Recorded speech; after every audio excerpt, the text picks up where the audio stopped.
Mudah-mudahan topik ini bermanfaat. Nah, saya mulai dengan sebuah kisah sejarah 300 tahun yang lalu. Sekitar tahun 1719. Pas ya?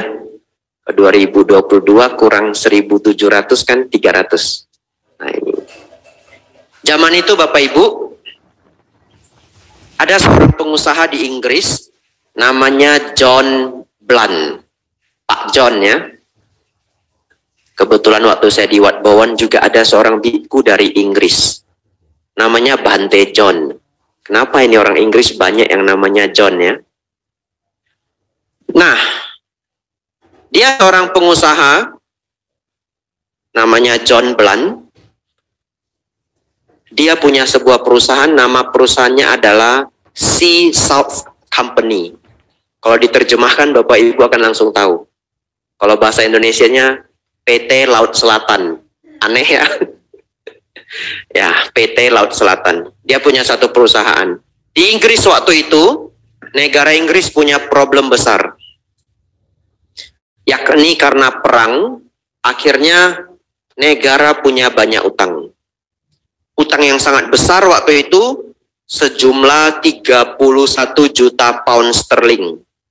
Tapi itu 300 tahun yang lalu.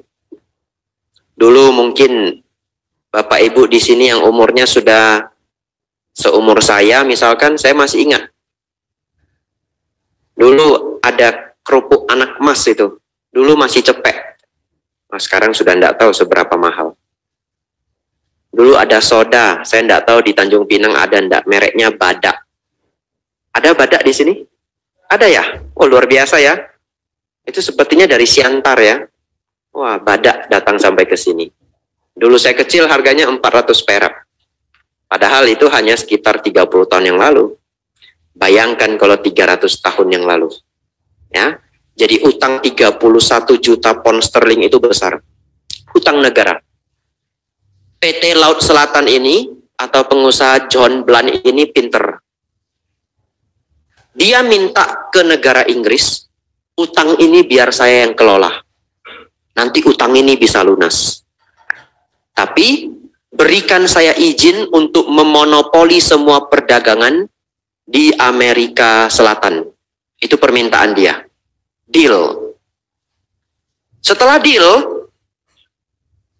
John Blunt ini pinter, dia menjual saham PT Laut Selatan. Satu saham harganya 100 pound sterling, uang zaman dulu. 100 pound sterling. Ini supaya Bapak Ibu Saudara bisa bayangkan sedikit. 1 pound sterling itu sekarang 25.000 mungkin ya. Dapat enggak? Ya, sekitar itu ya. Nanti kalau pengen tahu nanya itu money changer, jangan nanya saya ya. Dan mungkin 300 tahun yang lalu dengan hari ini itu 100 kali lipat nilainya. 70 sampai 100 kali lipat. Jadi satu saham 100 pound sterling.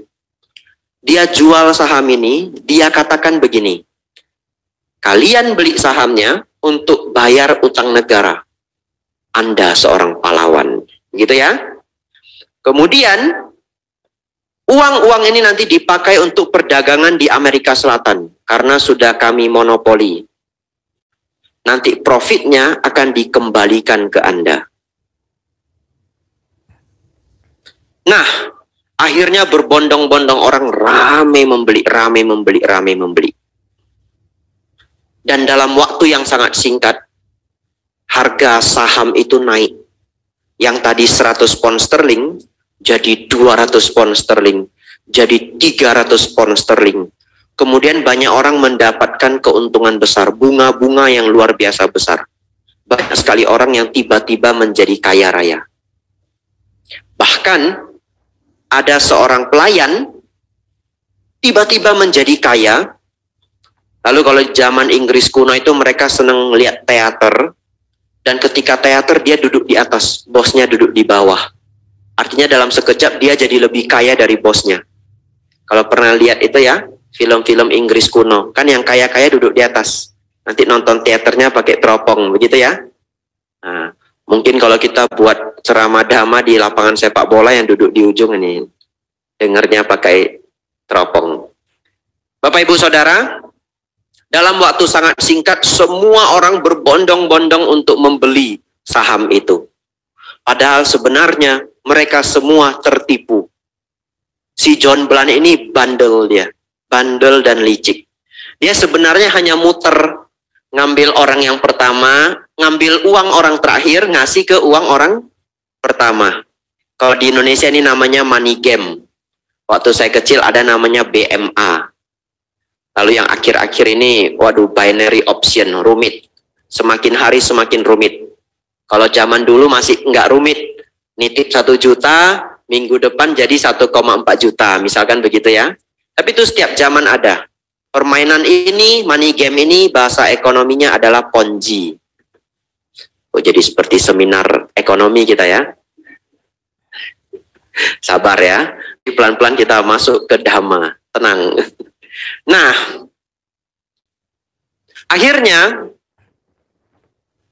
pelan-pelan dalam waktu tidak lebih dari setahun sudah nggak ketutup.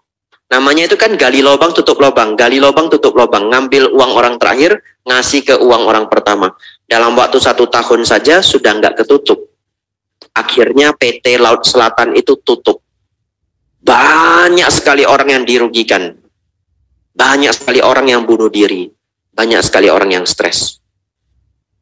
Bahkan Raja Inggris pada saat itu namanya Raja George pertama, dia juga ikut main. Dia beli 100.000 pound sterling. Tapi ada satu hal yang paling mencengangkan.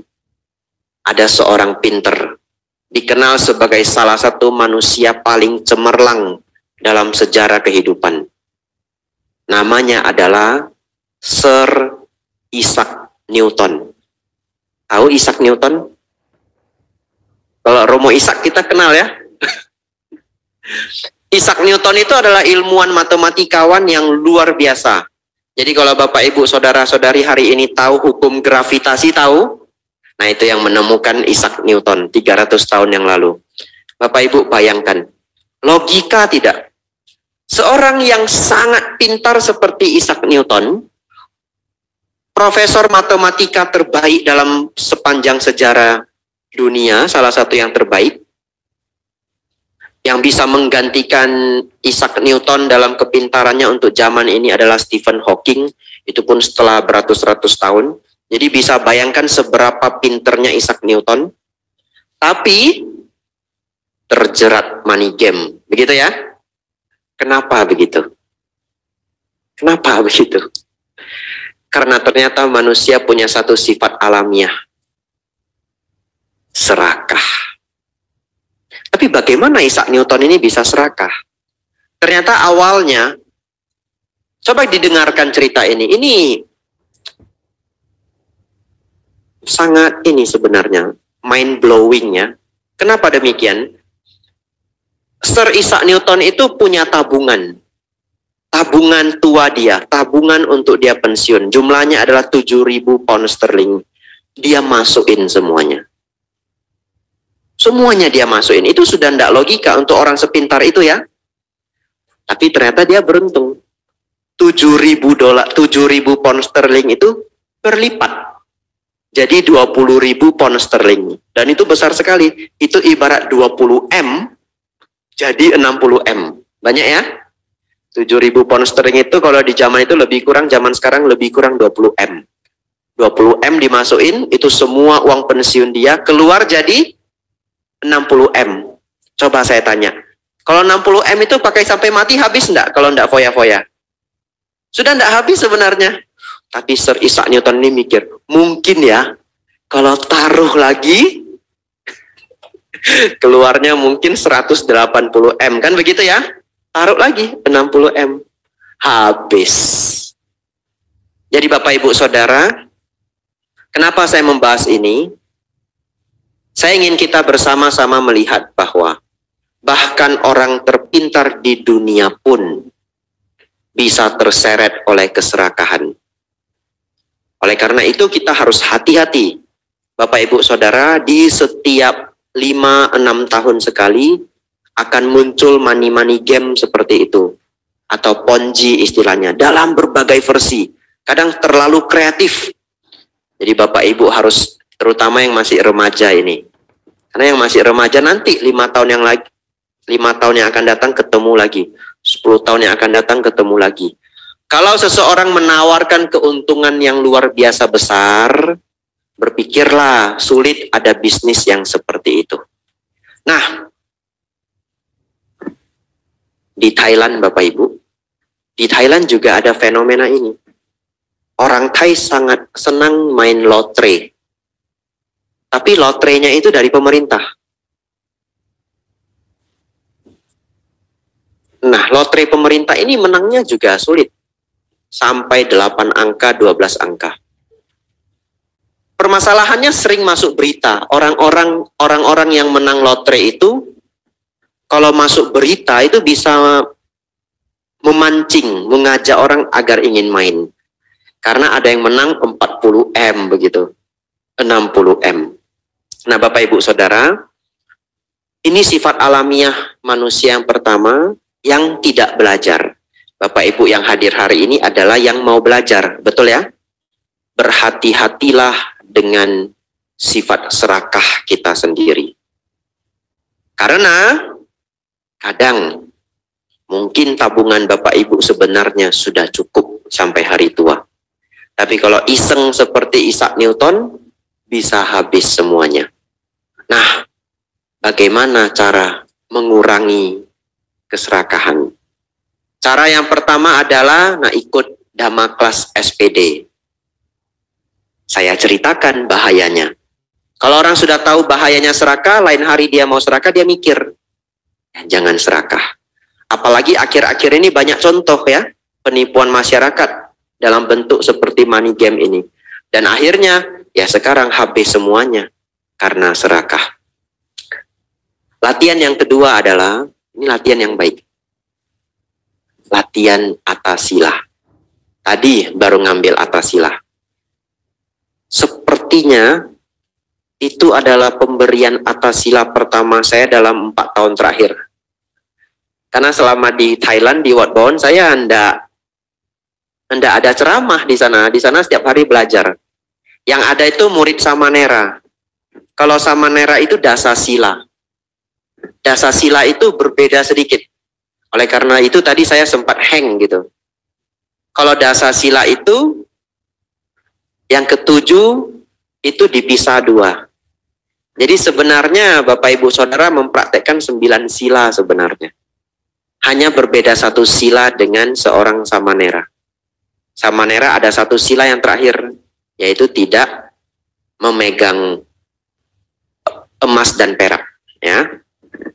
Tetapi para Samanera di Sangga Theravada Indonesia tetap harus menjalani 75 sekia dan juga latihan Sangga di Sesah.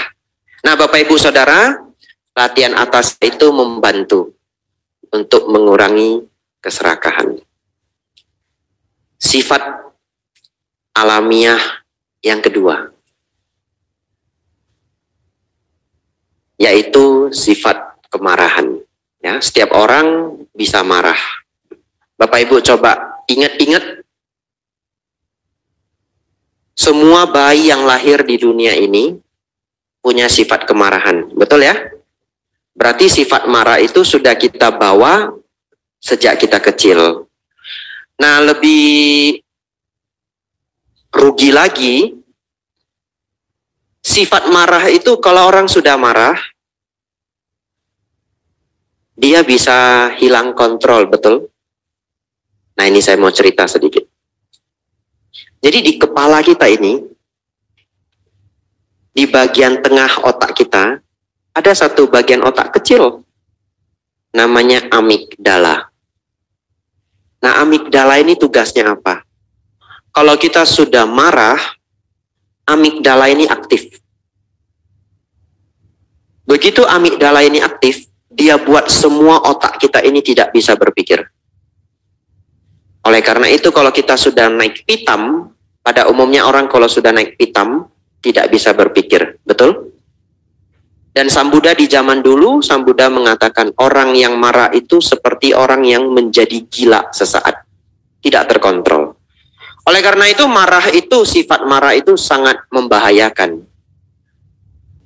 Ada orang yang baik, dalam kesehariannya baik. Tapi satu ketika mungkin dia dihina terlalu dan dia tidak bisa terima itu. Bisa saja dia bunuh tetangganya. Kadang-kadang kita nonton berita pembunuhan, membunuh tetangga sendiri. Dan kadang-kadang orang itu bukan orang yang buruk di masyarakat, orang yang normal saja. Tetapi karena kemarahan yang tidak terkontrol, bisa sangat membahayakan. Bapak Ibu Saudara, ada dua latihan yang ingin saya share hari ini.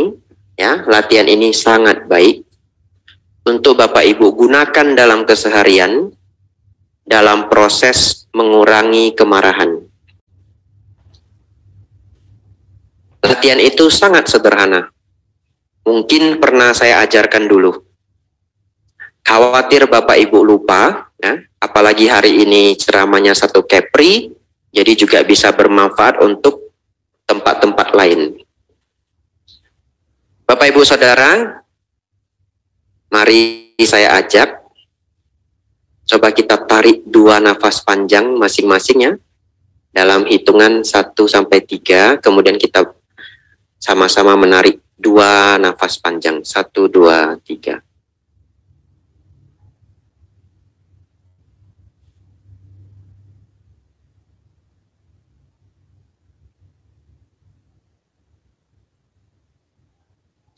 Bapak Ibu Saudara, latihan nafas ini sangat sederhana, bukan sebuah meditasi setengah jam atau meditasi 1 jam. 2 nafas, 3 nafas. Tapi Bapak Ibu bisa melihat tubuh kita langsung menjadi rileks. Nah, bagaimana kita agar bisa menggunakan ini tepat sebelum kita marah? Begitu ya. Oleh karena itu Bapak Ibu perlu menghafal. Kalau bisa dihafal. Orang yang mau marah itu seperti apa?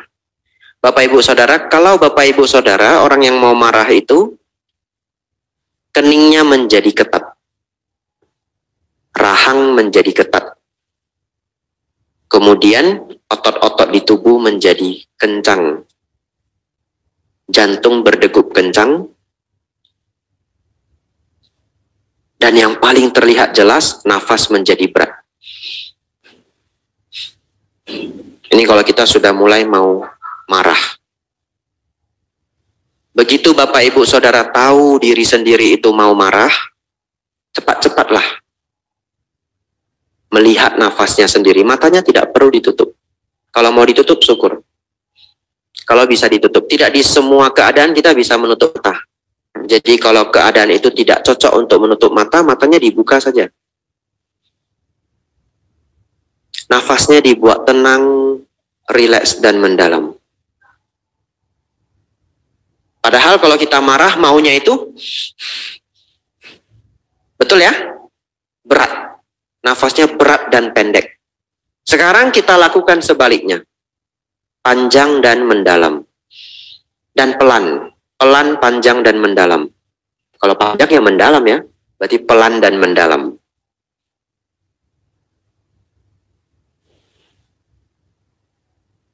Dua, 3, 4 nafas. Jangan membiarkan nafasnya itu seperti ini. Setiap kali Bapak Ibu kesal atau marah. Kenapa?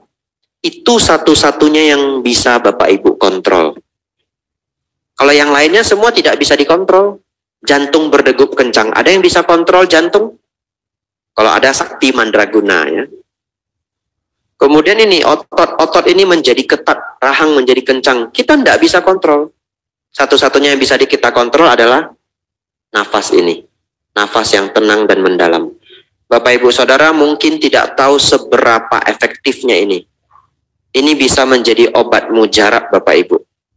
Bapak Ibu, latihannya bagaimana? Tolong dilatih. setiap kali Bapak Ibu menunggu. Ya, setiap kali Bapak Ibu menunggu.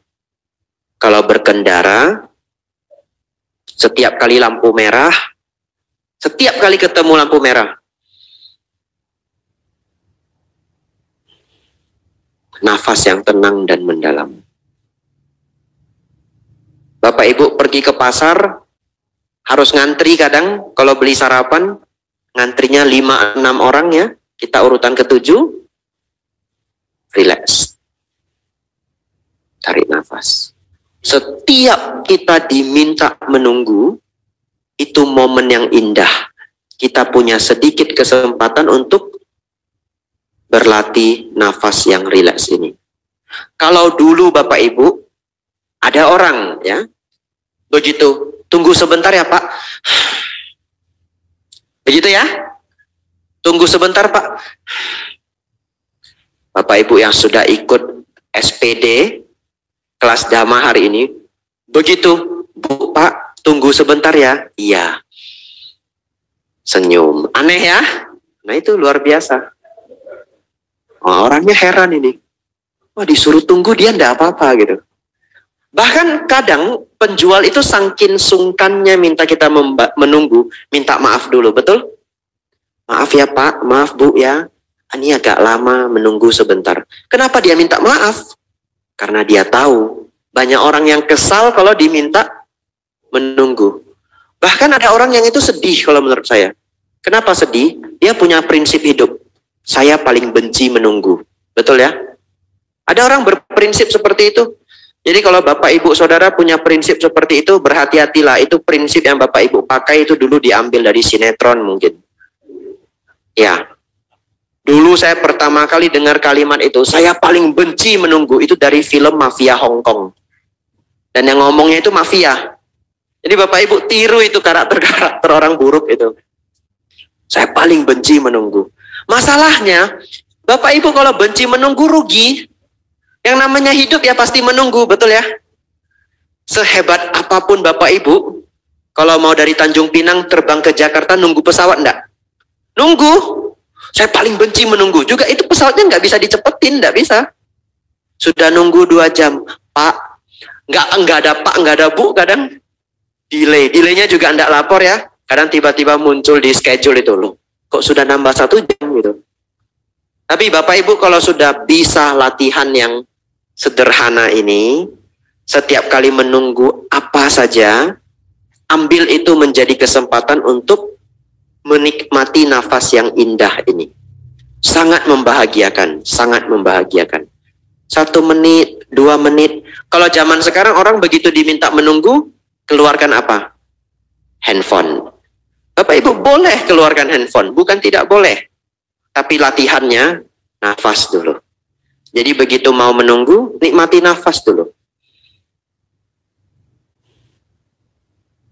Barangkali 40 detik, barangkali 1 menit, setelah itu silahkan.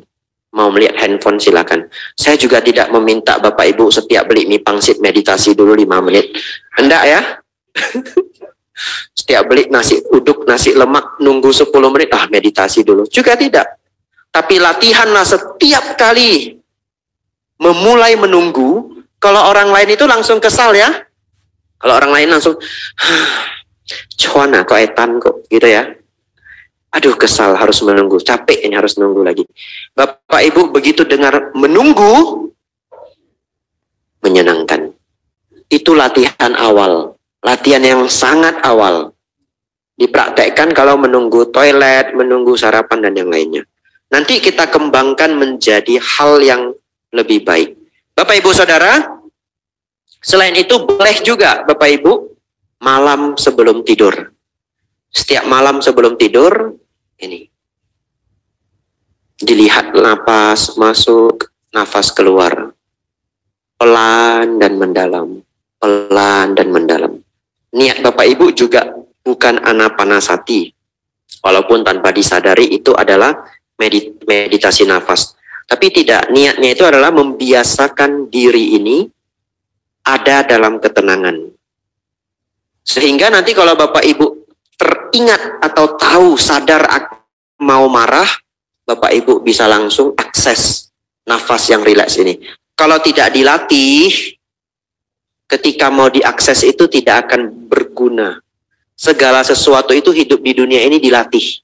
Naik sepeda harus dilatih, naik sepeda motor harus dilatih, semuanya harus dilatih. Anak-anak kecil itu kalau jalan itu juga dilatih. Nah, Bapak Ibu Saudara, nanti kalau lihat nafas masuk, keluar, yang pelan dan mendalam. Kalau ketiduran bagaimana? Ya memang dari tadi niatnya mau tidur, kan begitu ya? Kalau ketiduran ya tidur. Makanya tadi saya katakan kita juga tidak sedang bermeditasi nafas. Kita hanya berusaha melatih diri dekat dengan nafas yang rileks itu. Kalau ketiduran ya bagus. Banyak orang susah tidur, begitu ya? Lihat nafas masuk, nafas keluar. Ketiduran bagus. Pagi bangun, kalau ingat, kalau Bapak Ibu ini yang hadir di sini besok sanggup untuk ingat, ini luar biasa. Ingat, hal pertama yang dilakukan apa? Nafas yang rileks dan mendalam. Bapak Ibu mungkin tidak percaya, ada seorang di Amerika, namanya adalah Brother Tan, dia orang Malaysia. Dia sembuh dari depresi ringan hanya melakukan aktivitas ini. Dan akhirnya lepas dari obat. Jadi Bapak Ibu tidak tahu seberapa powerful, seberapa luar biasanya membiasakan diri menikmati nafas yang rileks ini setiap Bapak Ibu ada kesempatan. Nah, nanti itu PR Bapak Ibu dilatih selanjutnya. Yang kedua, bagaimana Bante agar kita bisa mengurangi kemarahan. Sadarlah bahwa hidup di dunia ini 100 orang ada 100 corak. Ya begitu ya. Sifat manusia itu memang beragam-ragam.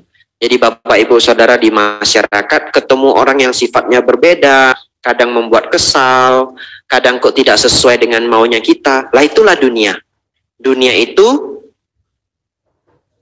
punya banyak macam manusia, manusia punya banyak macam karakter. Apalagi tadi kita baru belajar karakter yang pertama apa? Serakah ya. Jadi kita sedang hidup dengan orang-orang yang juga punya keserakahan, orang-orang yang juga punya kemarahan. Jadi direnungkan seperti itu membantu kita tidak gampang kesal di masyarakat. Nah, Bapak Ibu Saudara, yang selanjutnya hanya 4. Nanti kita masuk tanya jawab ya. Yang pertama keserakahan, yang kedua kemarahan, itu sifat alamiah manusia. Yang ketiga, ini yang agak baik, bukan yang agak baik, ini yang baik. Tapi nanti berhubungan ke yang nomor 4. Manusia Bapak Ibu punya satu kemampuan khusus. Kemampuan khusus ini namanya empati. Pernah dengar empati? Pernah dengar ya? Apa itu empati sebenarnya? Empati itu adalah kemampuan seseorang merasakan kira-kira apa yang sedang dirasakan oleh orang lain. Ada satu orang pria di Amerika, dia mengalami kerusakan otak, terus dia tidak bisa empati. Nggak ada empati dalam dirinya. Lalu apa yang terjadi? Setiap kali dia beli kopi di kafe, dia tidak pernah mengucapkan terima kasih. Loh kenapa? Karena ternyata kalau kita ngucap terima kasih, kita melihat mimik wajah orang yang mendengar ucapan itu seneng, gitu ya. Kita ikut seneng. Jadi kita tahu, oh, ngucap terima kasih itu ada manfaatnya. Manfaatnya adalah menyenangkan hati orang yang sudah membantu kita. Atau orang yang sudah melayani kita. Karena dia tidak ngerti, dia lihat wajah orang itu pun yang nggak ada pemahaman apapun, dia tidak pernah mau untuk mengucap terima kasih. Akhirnya pelan-pelan, otaknya itu diterapi. Mereka berikan gelombang elektromagnetik dan sebagainya. Pelan-pelan bagian yang mengatur empati itu mulai bangkit. Dan akhirnya setelah berbulan-bulan terapi, untuk pertama kali ketika dia beli kopi, dia ucapkan apa? Terima kasih. Bapak Ibu Saudara, itulah orang yang tidak punya empati. Hilang kemampuan empatinya karena kerusakan otak. Saya yakin Bapak Ibu Saudara-saudari yang di sini punya empati. Tapi tidak semua orang punya empati yang tinggi. Padahal empati yang tinggi itu sangat bermanfaat. Orang yang punya empati yang tinggi Begitu memahami orang lain, dia bisa jadi pemimpin yang baik. Dia bisa membangun pertemanan yang harmonis. Kalau dia bekerja di kantor, dia bisa membangun grup yang solid. Kemudian, dia juga bisa menjadi orang yang menyenangkan. Kalau menjadi orang yang menyenangkan, hidup dimanapun lancar.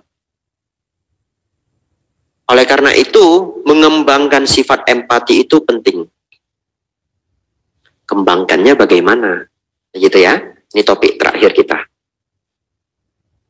Sebelum mengembangkan, saya mau cerita penghambat. Jadi tadi saya sudah ceritakan bahwa semua orang yang hadir di sini itu punya empati.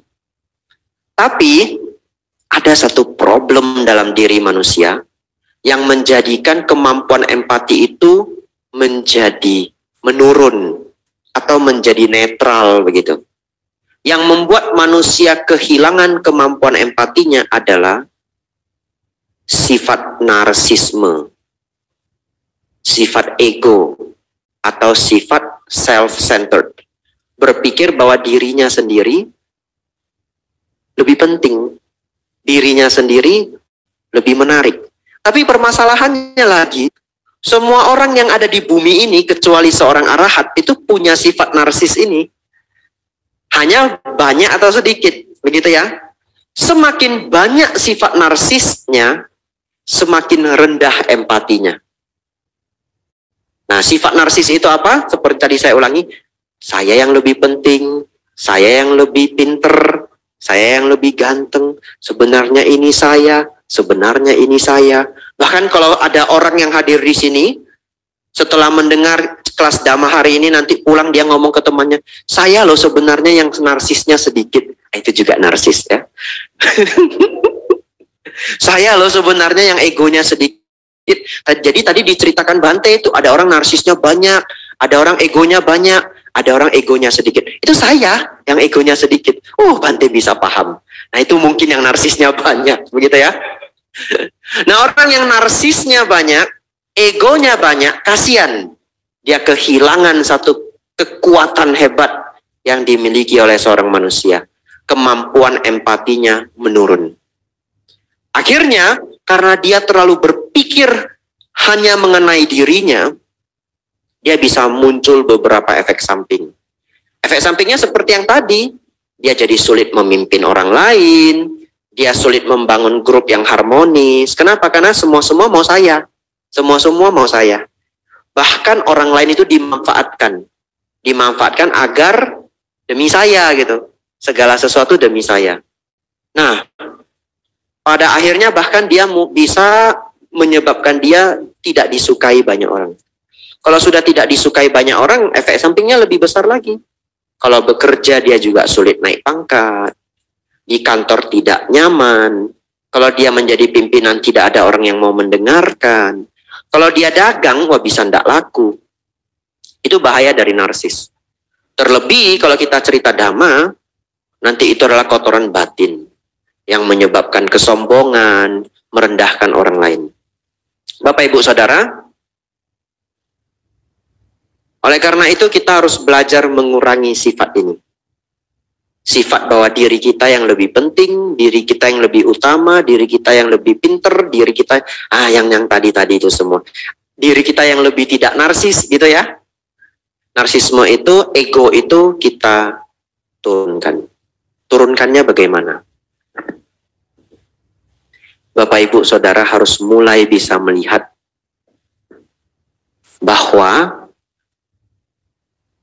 tidak hanya kita yang paling penting. Begitu ya. Orang lain di depan kita jugalah penting. Orang lain di depan kita itu jugalah unik. Orang yang ada di sekitar kita juga spesial. Kalau Bapak Ibu bisa melakukan itu, setiap orang yang hadir ini spesial. Karena setiap orang punya pengalaman-pengalaman baiknya sendiri, betul ya? Jadi Bapak Ibu Saudara, saya datang kemari, saya melihat Bapak Ibu semua itu spesial. Bapak Ibu semua spesial. Nah, dengan melihat orang lain itu spesial, luar biasa. Narsisme, ego, self-centered dari diri kita menurun. Tanpa Bapak Ibu sadari, sifat iri hati Bapak Ibu menurun. Tanpa Bapak Ibu sadari, sifat empati tadi meningkat. Pelan-pelan Bapak Ibu jadi orang yang disenangi banyak orang. Dan luar biasanya, Bapak Ibu jadi orang bahagia. Loh, kenapa jadi orang bahagia? Karena dunia ini Bapak Ibu, di atas langit ada langit, di balik gunung ada gunung. Kalau Bapak Ibu selalu berpikir saya, tidak bisa melihat kesuksesan orang lain. Sedangkan di dunia ini zaman sekarang semua orang lebih sukses dari kita. Apalagi kalau di Instagram. Begitu ya. Bapak Ibu kalau buka Instagram, Facebook, orang itu hanya post apa yang bagus. Kalau jalan-jalan ke Jepang, post. Dengan pasangan hidupnya ketika romantis, post. Tapi ketika berantem kan enggak post gitu. Betul ya? Lalu akhirnya Bapak Ibu bisa berpikir, aduh, kenapa orang lain hidupnya sebahagia itu tidak seperti saya, hidup saya kelam. Tidak. Setiap orang juga ada suka dukanya dalam kehidupan. Hanya kalau yang dia post, itu yang bagus-bagus saja. Nah Bapak Ibu Saudara, kalau punya sifat iri hati, sifat narsisme tadi, selalu melihat orang lain lebih sukses, dan yang mendapatkan penderitaan, waduh kasihan sekali.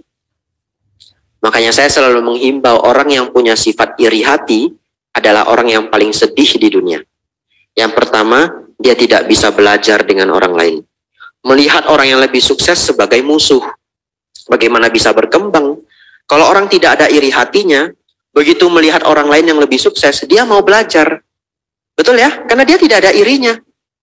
Kalau irinya sudah hilang, maka berkembanglah kualitas batin yang disebut mudita. Betul ya? Mudita itu adalah bisa senang melihat orang lain senang. Bapak Ibu kalau bisa senang melihat orang lain senang, manfaatnya besar, minimal dua. Satu, bahagia di mana saja. Melihat orang lain lebih bahagia, kita ikut bahagia. Jadi kita dapat bahagia yang gratis. Kemana-mana bahagia. Gratis. Lihat Romo Ishak, datang anaknya, bercanda-canda, wah bagus ya, seneng. Lihat umat datang begini, penuh sukacita, ikut seneng. Yang kedua, Bapak Ibu jadi orang yang bisa belajar dengan siapapun. Dan akhirnya menjadi lebih banyak pengetahuan. Bapak Ibu Saudara, tadi kita cerita narsisme. Narsisme seseorang yang sudah menurun, apalagi dibantu dari meditasi ya. Besok saya akan spesifik banyak cerita meditasi. Jadi hari ini permulaannya, saya cerita problem-problem dalam hati kita. Ada kemarahan, ada keserakahan, ada iri hati, ada narsisme, ada ego. Ya. Besok kita belajar cara meditasi mengatasi hal-hal ini dan mengembangkan kebahagiaan. Nah, Bapak Ibu Saudara, apa hadiah terbesar kalau Bapak Ibu sudah bisa mengembangkan keirihatian menurun, ego menurun, narsisme menurun, empati meningkat, Bapak Ibu mendapatkan satu kemampuan. Ini adalah kemampuan orang hebat. Saya pergi kemana-mana, saya selalu mengamati orang-orang hebat. Orang hebat adalah orang yang sukses di bidangnya masing-masing. Ada satu ciri khas, bukan hanya saya. Ada satu Bante senior yang juga cerita ke saya mengenai hal ini. Beliau mengatakan, selama puluhan tahun beliau membina di banyak wihara di berbagai provinsi. Beliau melihat bahwa orang-orang yang sangat sukses itu punya satu ciri khas. Orang-orang yang sangat sukses itu ciri khasnya adalah mereka pendengar yang baik. Pendengar yang baik. Kalau orang lain bicara, mereka dengarkan dengan begitu seksama. Kenapa bisa demikian? Karena mereka sudah tidak perlu membuktikan apa-apa kepada orang lain. Kalau orang yang masih ingin membuktikan bahwa dia hebat, dia pinter, maunya ngomong. Betul ya? Bapak Ibu pasti pernah merasakan, karena saya juga pernah merasakan. Kadang orang lain ngomong belum selesai, kita sudah mau ngomong. Begitu ya? Sudah di sini apa yang mau kita omongkan. Itu artinya ketika orang lain ngomong, kita tidak mendengarkan sepenuh hati. Oleh karena itu kalau Bapak Ibu latihannya berhasil ya, tingkat self-centerednya, tingkat narsisme dan egonya menurun, nanti Bapak Ibu akan punya kemampuan ini. Ketika orang lain bercerita, kita bisa dengarkan dengan sepenuh hati dan senang. Bukan ditahan-tahan. Kalau ditahan-tahan tidak senang bisa sih, begitu ya. Nanti mulai besok kalau pulang di rumah ngobrol sama keluarganya, denger aja. Pengen ngomong ditahan-tahan. Ya bisa, tapi bukan itu tujuan kita. Tujuan kita bagaimana kita bisa mendengarkan orang lain dan bahagia. Begitu ya. Nah anehnya Bapak Ibu, ini hukum karma. Hukum karma itu kan kalau Bapak Ibu memberi, Bapak Ibu akan menerima. Betul ya? Kalau Bapak Ibu memberi, Bapak Ibu akan menerima. Ini juga jurus ini nanti dipakai di rumah ya. Kalau Bapak Ibu mendengarkan orang lain, maka apa hadiahnya? Ketika Bapak Ibu berbicara, Bapak Ibu akan didengarkan. Oleh karena itu nanti coba dipraktekkan. Ketemu seorang teman atau tetangga, dengarkan dulu 10 menit. Jadi pagi-pagi dia ngobrol, dia mau ngomong apa saja terserah, dengarkan saja. Begitu ya.